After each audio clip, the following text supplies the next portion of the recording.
บอสโจประกาศแล้วสาวน้อยทำการแสดงค่ำคืนนี้เป็นปกติสวัสดีครับผมสวัสดีพี่น้องครับป้องปายมิดหมอแคนแฟนหมอลำครับยินดีต้อนรับเข้าสู่ช่องไทยซีเกตชาแนลสวัสดีพี่ยังแฟนคลับเอฟซีสาวน้อยเพชรบันแพงเอฟซีลาดหน่อยอุ้งอิงสู้ขู่สู้คนเด้อครับเด้อมาพอมาพบกันมาซาในจักนิดมาซาในจักหน่อยตามสโลแกนครับมาช้ายังดีกว่าไม่มาคลิปนี้สิมาแจ้งข่าวมิดหมอแคนแฟนหมอลำทางด้านของสาวน้อยเพชรบ้านแพงเนาะพี่น้องทางด้านเพจสาวน้อยได้ออกมาประกาศแบบนี้ครับประกาศคณะสาวหมอลำสาวน้อยเพชรบ้านแพงขอน้อมถวายความอาลัยสมเด็จพระนางเจ้าสิริกิติ์พระบรมราชินีนาถพระบรมราชินีพันปีหลวงสำนึกในพระมหากรุณาธิคุณอย่าหาที่สุดมิได้จึงเรียนแจ้งไปยังคณะเจ้าภาพทุกท่านคิวงานแสดงหมอลำยังคงดำเนินงานแสดงตามปกติในช่วงเวลาที่พระสงฆ์นิกรชาวไทยโศกเศร้าเสียใจทางคณะมีการปรับปรุงมีการปรับรูปแบบการแสดงอย่างเหมาะสมและขอความร่วมมือท่านที่มาชมการแสดงทุกท่านงดการบันทึกภาพวิดีโอโพสต์ลงโซเชียลทุกช่องทางทางคณะของดการนำเสนอเผยแพร่ผลงานเพื่อเป็นการแสดงความอาลัยและขอความร่วมมือแฟนคลับ FC ที่มาชมหน้างานรบกวนแต่งตัวด้วยเสื้อผ้าโทนขาวดำนั่นคือทางด้านเพจสาวน้อยเพชรบ้านแพงแฟนเพจได้ออกมาประกาศแบบนี้ครับที่นี่บอสโจได้มาประกาศตอกย้ำอีกครับพี่น้องงานพรุ่งนี้เพิ่นประกาศแต่เมื่อวานเนาะยืนยันจากเจ้าภาพทางจากประจันตคามปราจีนบุรีสาวน้อยเพชรบ้านแพงยังทำการแสดงแต่พวกเราจะปรับรูปปรับการแสดงตามความเหมาะสมแนวปฏิบัติของหมอลำสาวน้อยเพชรบ้านแพง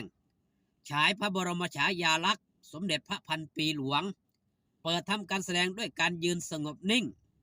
มีการแสดงชุดพิเศษและกล่าวคำถวายความอาลัยอย่างเหมาะสมศิลปินนักแสดงเน้นชุดสีขาวดำหรือคาดด้วยสายสะพายสีดำตลอดการแสดงและขอความร่วมมือไปยังแฟนหมอลำทุกท่านที่มารับชมผลงานการแสดงงดบันทึกภาพและวิดีโองดโพสต์ทั้งภาพและวิดีโอลงโซเชียลทุกช่องทางและแต่งชุดขาวดำหรือสีไม่ฉูดฉาดเพื่อเป็นการแสดงความอาลัยนั่นก็แสดงว่าหมอลำก็เล่นไปตามปกติ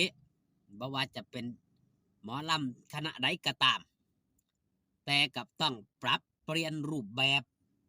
ปรับเปลี่ยนชุดในการแสดงเพื่อให้มันเข้ากับสถานการณ์เนาะพี่น้องตามธรรมดาครับเพิ่นอารมณ์อรวยให้ทำการแสดงนี่ก็ถือว่าดีเติบ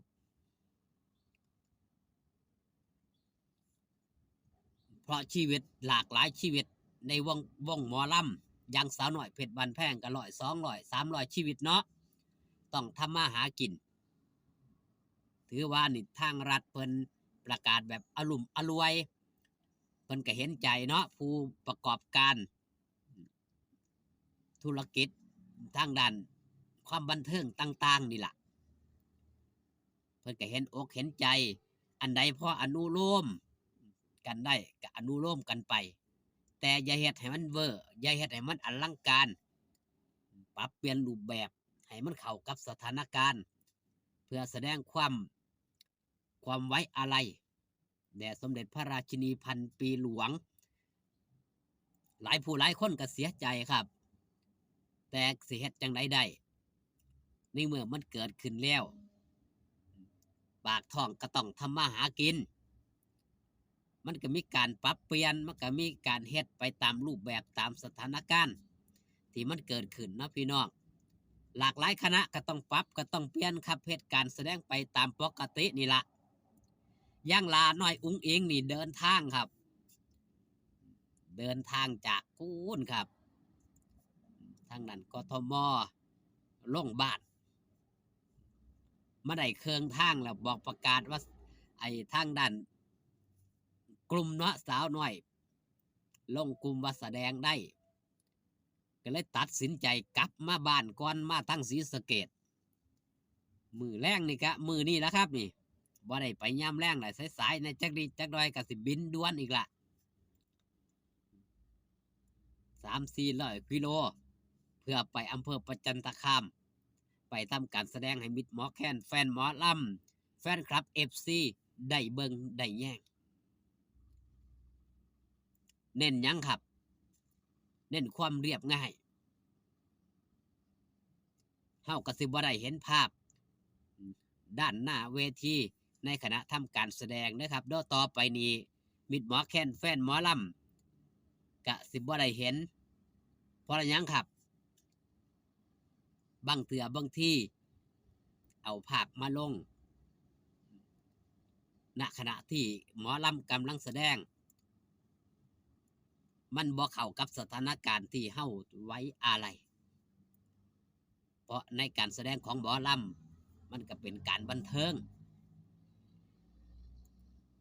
ดังนั้นสาวน้อยเพชรบันแพนนี่ทางด้านผู้บริหารอย่างบอสโจได้ออกมาประกาศครับว่างดถ่ายภาพถ่ายคลิปเอามาลงโซเชียล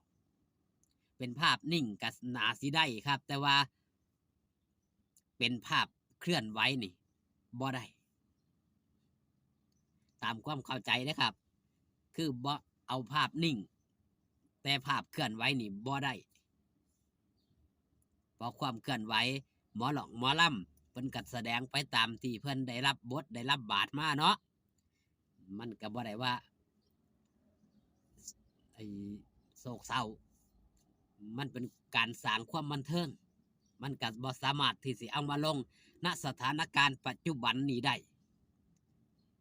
เพิ่นก็เลยขอความร่วมมือจากมิตรหมอแคนแฟนหมอลำมื้อแรกกับไปให้กำลังใจครับทีมงานสาวน้อยเพชรบ้านแพงลาหน่อยอุ้งอิงเต็มวงเต็มคณะคือเก่าคือเดิมคลิปนี้ฝากตอนเอาไว้แต่เพียงสำนีครับสำหรับมิตรหมอแคนแฟนหมอลำอยู่ดีมีแห้งครับพ่อกันคลิปหน้าสบายดีครับผม